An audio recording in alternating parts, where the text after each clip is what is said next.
Assalomu alaykum hurmatli o'quvchilar. Quyidagi misolimizda berilgan ifodani hisoblang degan savol kelibdi.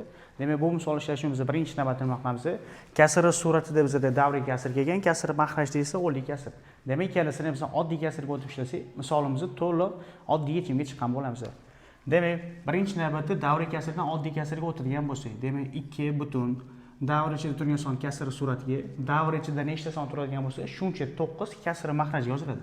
Ya'ni mana bitta 9 plus bu esa 3 butun mana 2 i mahrajda esa bitta 9 bo'ladi. Ya'ni berilgan o'nli kasrimizda oddiy kasr ko'rinishi yozib olsak, mana 2 butun 3 taqsimda 10 qo'shilgan 3 butun 2 taqsimda 10. Ya'ni kasr surati va mahrajni alohida ishlab olsak, demak kasr suratda butunga butun, kasrga kasr qo'shsak, qo'shadigan bo'lsak 2 ga 3 qo'shamiz. 5 butun 5 taqsim 9 va bu esa 5 butun 5 taqsim 10. Endi berilganimizda aralash kasrlarni noto'g'ri kasrga o'tkazib oladigan bo'lsak, kasr mahrajini butun qismiga ko'paytirib suratini qo'shamiz. Ya'ni 50 taqsimda 9 va bizda mahraj hisoblasak 55 taqsimda 10.